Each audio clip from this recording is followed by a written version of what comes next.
Catch up on all the live shows right here on africatechradio.com. Every day, I want you to wake up with this thought, especially when nothing inspires you to get up and go.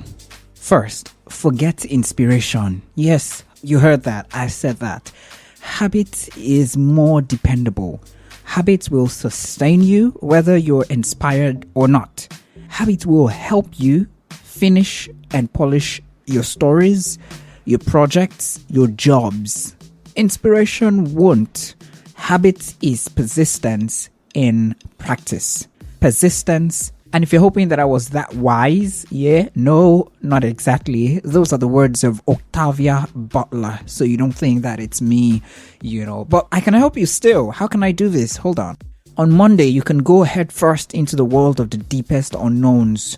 Tuesday, remember that fear keeps us stuck. And you don't want that for yourself. Or do you? Do the maths, guy. You need to keep moving. On Wednesday, let fear be a choice that you did not choose, because that is exactly what it is. And on Thursday, like Thor, your favorite superhero, remember that with fear comes a chance to be great.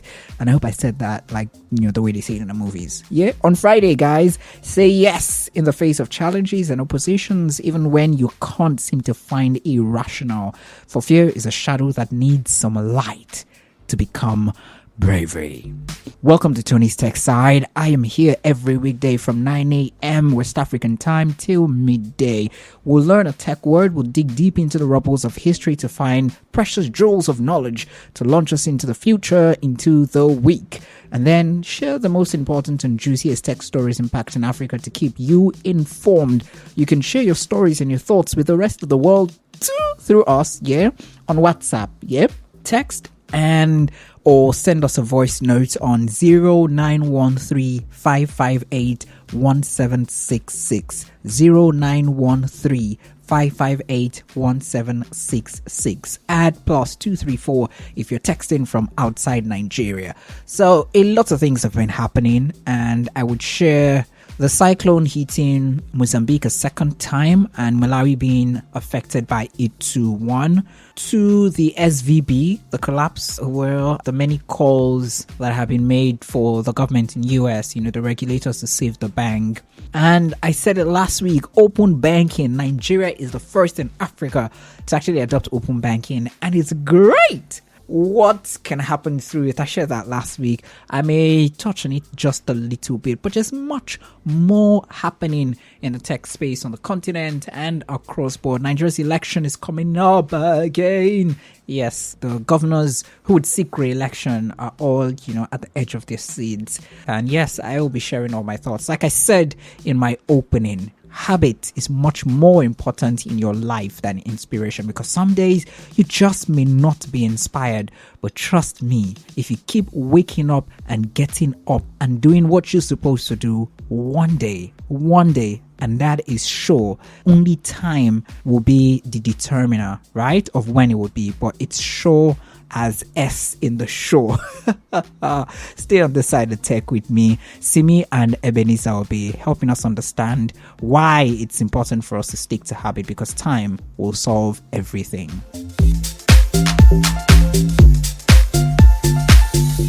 Okay, so how are we roaring today? So today we're starting by digging deep into the rubbles of history, and it's important we do this every time, because an African adage would say, if you don't know where, the rain started to beat you. I don't know what he says after that, but I just know if you don't know where the rain started to beat you, I think I need to Google that, and it's Chinua Achebe, I should know it, then you won't really be able to know how to stop it or how to go about ensuring that it doesn't beat you again. That's like very fuzzy knowledge of that. But then today in 1781, starting as far back as that, the planet Uranus was discovered. A German-born British astronomer, William Herschel, is credited with the planet's discovery. It's the third largest planet by radius in the solar system. You can do your maths, radius and diameter to understand that. Uranus is the seventh planet from the sun, and in our own solar system, it's the third largest diameter. And it was the first planet that was also found with the aid of a telescope. today in 1781. Now, William, that's the astronomer William, actually thought that he, found a comet or a star. But then it turned out that it was the planet Uranus. And then moving a bit further to 1986, today the 13th day of March 1986, it was 10 years after the company Microsoft's founding. The stock goes public at $21 per share. And the stock, which eventually closed at $27.75 a share, peaked at $29.25 a share shortly after the opening. It is said that the rising value of Microsoft stock has made an estimated 4 billionaires and 12,000 millionaires of Microsoft employees. Guy, you know the kind of company I'm for. Okay, so Microsoft is among the big 5 or the big 6 tech companies in the world right now as I speak. The year of the Lord 2023. Talking about the year of the Lord, something that has to do with the Lord. Yeah. This day 2013, this is important because I think if something affects 1.3 billion people in the world, then it means, it's important, right? So today in 2013, Pope Francis succeeds Pope Benedict the 16th. Yeah, and today is 10 years, so that's why it's quite important. It's 10 years. Pope Francis is like his real name is Jorge Mario Bergoglio. And when you get the seat of the papal seat, you take a name like a pope's name. And he's from Argentina. He is the 266th leader of the Catholic Church, which has about 1.3 billion or about 17% of the world's population. And the Catholic Church is the world's oldest and largest continuously functioning international institution and the world's second largest religious body after the Sunni Islam. According to the Pontifical Yearbook, the church's worldwide record membership still stands at 1.3 billion people across the world. So when I come in later on, I would also talk about computer vision, and that's the tech word we're learning today. Computer vision. Say it with me. Computer vision. Yes, computer vision. Let's all sing glory. Glory, right? I return in just about a minute. If you plan on going anywhere before now, if you planned, you need to take me with you because I'm about to explain to you how computer vision works. You hear computer vision, you hear artificial intelligence, AI, and you're thinking, how exactly, would a car move without a driver and it would not hit anyone, or you'd have a very reduced rate of collision with another car, with another object, or with a person? Well, that's what computer vision actually does. And as I said, artificial intelligence is not just one technology. It's called artificial intelligence technologies, like AI tech. Right? So don't just think when you say AI, it just means one thing. And I'm about to explain one subcategory of artificial intelligence, which is computer vision. It's called CV, not your curriculum. No, not the one you spread around Cape Town or Nairobi or Lagos Island. No. This is a subcategory of artificial intelligence that focuses on building and using digital systems to process, to analyze, and interpret visual data. Emphasis on the phrase visual data. The goal of computer vision is to enable computing devices to correctly identify an object or person in a digital image and take an appropriate step or action. Now, computer vision includes image processing, that's processing an image, as well as recognizing a pattern and detecting an object. There are a wide range of practical applications, from self-driving cars to facial recognition. Yes, your phone. Yeah, exactly. That technology. Also to medical imaging and augmented reality. These are all uses of computer vision. Let me break this down for you a little bit. Now, here are some ways that computer vision is used in self-driving cars, for example. Now, computer vision allows self-driving cars to identify and distinguish objects such as traffic lights, pedestrians, and road signs. It helps to detect and track the edges of the road, right? And plan a path through traffic by predicting the motion of other objects in the environment. Now, how does computer vision work when it comes to facial recognition? Here are some ways. It helps to identify specific facial features and use this information to determine whether a face is present or not. It helps to extract a set of unique facial features such as distance between the eyes or the shape of the nose to create a template that represents a specific individual's face. So when you put your phone, close to your face and it does and it doesn't open up, you know that, man, exactly. This is computer vision at work at the basis of everything, right? So it also helps to match the template with a single image in the database. So if you watch all those movies, not sci-fi movies, those crime movies where you see they're running facial recognition and then it's just checking face, that is computer vision at work actually. And as I said, it's AI technologies, not one, but a set of them. So this is computer vision at work. Now, computer vision and medical imaging, I think this is the one that a lot of people may not really understand. So here are some ways that computer vision is used in medical imaging. Computer vision helps to segment medical images into different regions of interest, like organs or tissues. Yes, it tells you this is this and this is that. It segments it. It helps to remove noise and enhance image contrast to make it easier for doctors to identify abnormalities. So they're not just identifying things that would obstruct the normal things that they're seeing and the abnormal things that they're supposed to observe. And then it helps to also support computer-aided diagnosis systems that analyze medical images and finally provides physicians with diagnostic support. I hope that with these few words of mine, we have been able to educate ourselves better on what computer vision is and how it works in real time, so that when you see something, a tech wherever you are, like when you're with your phone next time and you scan your face and it works, you just know that, oh yes, this is AI at work. And you just don't say it's AI at work, right? It is computer vision AI at work. You can brag and have your shoulders up. It's all good. There is no problem at all. I would be watching over you. Meet me same time tomorrow for another tech word.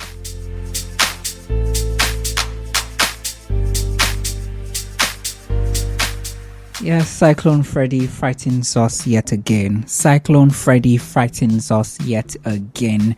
Cyclone Freddy displays hundreds of people see it hammered through central Mozambique Sunday after making landfall for a second time in a month, breaking records for the duration and strength of tropical storms in southern hemisphere. I said on Friday last week that we should all say some prayers for those in Mozambique and also for those in Malawi.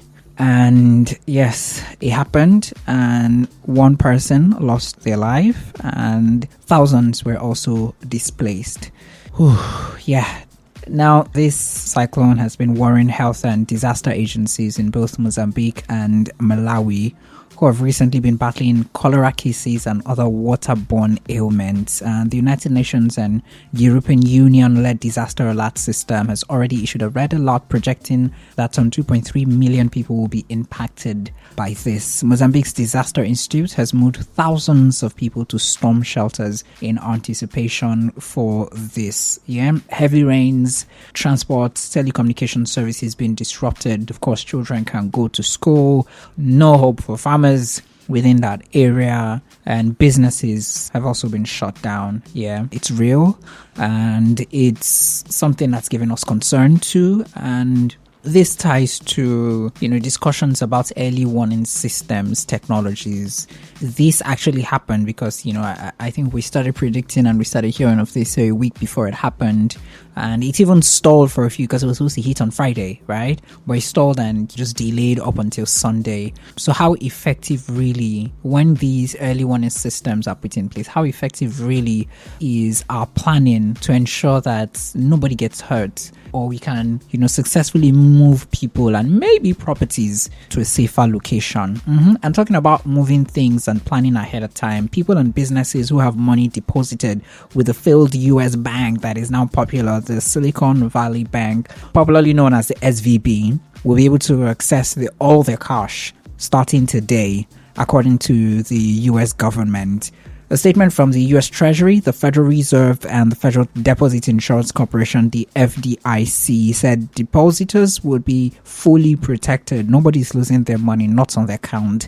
The taxpayer will not bear any losses from the move, according to what the statement said. And SVB was shut down by regulators who seized its assets on Friday. It was the largest failure of a U.S. bank since the financial crisis in the year 2008. And just if you're thinking, yes, 2 more banks have also gone down. Yeah, this move came as the firm, which is a key tech lender, was scrambling to raise money to plug a loss from the sale of assets affected by higher interest rates. We pray that everything gets back to normal. No, not normal. I think I'm inspired by what Maya Angelou said in one of her poems. I think it's still I rise, right? I know that things like this would happen, but then the tech industry would, have a rebound, and we will continue to see that progress which we're supposed to see. Yes. We're hopeful. We're hopeful that roaming fees in about 29 countries on the continent of Africa will most likely drop in a few, let me not put a time limit to it, months or years, depending on the new development that was revealed last week by IC regulators in the Common Market for Eastern and Southern Africa, the COMESA. If, their plans actually come to fruition, they're reportedly seeking to reduce roaming fees. So let me help you better understand this. Roaming fees have never been cheap for many customers across the globe, especially for those that travel within Africa or have their homes on the continent, yeah? So why are these fees this high? They're this high because they involve using the network infrastructure of another service provider in a foreign country, which now requires additional costs to establish the connection in the country you're in and maintain it. For people who actually travel a lot, then you'd really understand what I mean. Maybe the idea of the eSIM may actually help to solve this. Yeah, but for the time being, the foreign network provider charges the home network provider for using their network, and the home network provider in turn passes on the cost to their customers who use roaming services. So you're from Nigeria and you're going to DR Congo. You're using a network A or M or B or Z. When you go to the country, then DR Congo, you would now pay for you said you want to use roaming services. You pay for that charge. You pay for it because the network provider there, Z or B or S, kind of like gets the network or uses the network of your network provider in Nigeria for those telco services. Now, the lack of competition in, the roaming market, coupled with the absence of regulatory oversight, has mostly led to the high prices for roaming services. Now, COMESA is working to align the roaming networks of at least 29 African countries with other regional blocks, coming on by next year. Carriers make agreements to connect their customers across different geographical areas, and subscribers typically pay higher fees when using services outside their home markets, like I've explained. Now, the plan by COMESA to align roaming networks across multiple African countries would promote competition and improve access to cost-effective and secure ICT services through a harmonized regional policy and regulatory framework. Someone was saying something, I think just the weekend, I saw that just over the weekend. It was like, why do I need a passport? Like, why do I need a passport to travel from Nigeria to Ghana and from Ghana to South Africa? Why do I need that when there is the AFCFTA in place? And I'm like, oh yeah, that's true. Nigeria to Ghana is just Nigeria to Benin. Like, it's fine. So, you know what? Let's just move on. Stakeholders have also identified the uneven and fragmented implementation of policy and regulatory frameworks as major challenges in promoting a competitive market among member states. Now, I'm asking too, how will this plan by the COMESA be implemented? They've identified the EGEE ICT program, which is an €8 million initiative funded by the European Union to enhance governance and enable a favorable environment in the ICT sector. I hope that this plan works out, and I hope that all the countries, who are part of COMESA actually make this work so that we can have some relief, right? Because it's really important, because people need to travel, people need to meet other people need to cross boundaries that have been set by geographical locations and governments, yeah? Now, another issue is the issue of phone numbers and privacy and usernames on WhatsApp. Yes. So in Telegram, for example, you can give someone your username and you can have conversations with them without them even knowing or ever at all knowing your number. That's the number registered to Telegram. Telegram also has a privacy setting that allows users to hide their numbers from people that they do not know. WhatsApp, however, does not have that feature, but that is about to change. Hope. Exactly. It is launching a new update, that's WhatsApp, via the Google Play beta program, which will update the version to 2.23.5 or .12. The update brings new functionality that's likely to be appreciated by a lot of users, particularly those who participate in big group conversations. This feature will replace phone numbers with usernames in the chat list whenever an anonymous contact sends you a message in a group chat. The latest update extends this feature to the chat list, making it easier for users to identify unknown contacts without having to save the number as a new contact. This is an issue for me, and I thank God that someone was actually thinking about this. The username may also appear in other sections of the app, such as the group participants lists, right? However, this feature does not hide the phone number of group members, as it is still visible within the chat bubble. Now, this feature has been released to some iOS beta testers who have installed the WhatsApp beta for iOS 23.5.0.73 update. And it's a great development, I must say. It seems WhatsApp is always listening, and those in charge of it at Meta are almost always listening and working and trying to see that, yes, whatever feedback they get, they actually implement it. At this point, I'm smiling because they just took care of one major issue, having to save a contact. Thank you very much. Kirk Franklin this morning. I smile.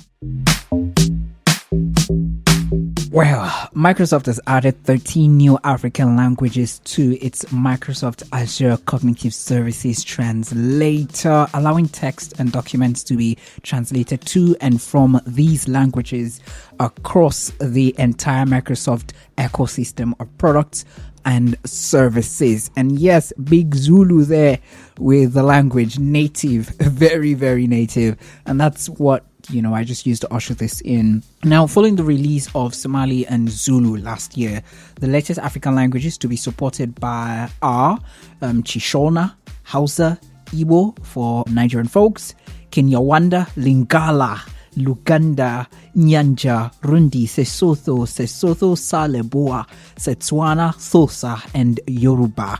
This brings the total number of supported languages to 124, adding language support for millions of people in Africa and around the world. Now, according to Microsoft Africa's regional cluster general manager, Wael El-Kabani, it is transformative when we can empower communities across the continent to do and achieve more, and even more so when they can do it in their own language. Through this release, Microsoft will continue to build meaningful cognitive products and services that improve accessibility and break down the language barrier between people and cultures all over the world.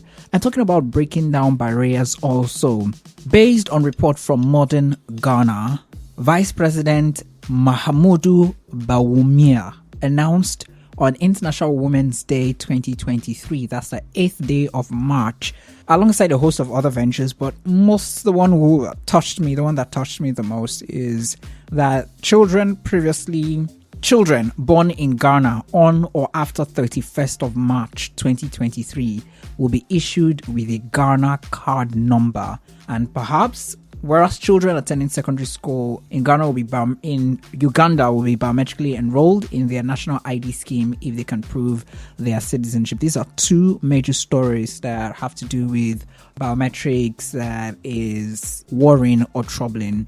Now, note that this number, the one in Ghana, is a lifelong identifier, but it's not clear when the children will actually apply for these cards, if their parents will do it, if it's going to be at birth. But also, this is not the first time that this policy has been announced. It's not the second or even the third time, because I know I've made this announcement, I think even last year or early this year too. Yes, early this year. Now, the Vice President of Ghana made a similar statement in November 2021, And also in February 2022, yes, exactly, there was a similar announcement, right? And details of new equipment needed for this to also happen. So we finally hope that this can actually, just come to fruition. But then there are real big issues around this. First off, the numbers. The numbers very clear. 17.4 million citizens have registered so far of the 30.8 million, that's the population of Ghana, according to the National Identification Authority. Why should children be involved? When I say children, I mean babies, be involved in this. Is it safe? Is it right? Is it ethical? I think right now that this might just be the subject of our discussion on our Twitter space happening next week, Thursday. And that's the 23rd of March, 2023. And I don't think, it's the right thing to do or it's the right way to do it. Or I think we should just check out what the right way to do it is. If we should have children's biometric data stored somewhere, if the children should have a right to say whether they want their data to be stored from when they're still children, or if the parents have all the rights to determine how the data of their children, their babies, are processed, how the data is not just processed, but how it's used. And I hope that we won't get to the point where before they even get older, maybe we start marketing things to them when they're still growing, like in their teens. I hope we really don't get to that point. Well, in my closing statement for today, yes, I hope you've learned a tech word today. Our tech word today is computer vision. If you didn't catch it, if you missed it, or of course it's going to be on YouTube and it's going to also be everywhere, every popular place you get your podcast from. That's Apple Podcast, the Google Podcast, the Podbean, the Spotify. Yes, everywhere it's going to be there. Just search for TTS March 13, 2023 and you're going to learn a new word. Yes, I've also shared the juiciest and most impactful stories on the continent that has to do with tech. And my closing words would be: the best way out is always through. The battles that count are not the ones for gold medals. The struggle within oneself, I mean yourself, myself, the invisible, the inevitable battles inside all of us. That's where it's at. That's where the battle that counts really is. Of course, I'll be here again tomorrow, West African time, 9 a.m. Set your timer. I'm here every weekday, Monday to Friday. I share my stories and my thoughts here on Africa Tech Radio. Thanks for listening, and don't forget to catch up on all the live shows right here on africatechradio.com.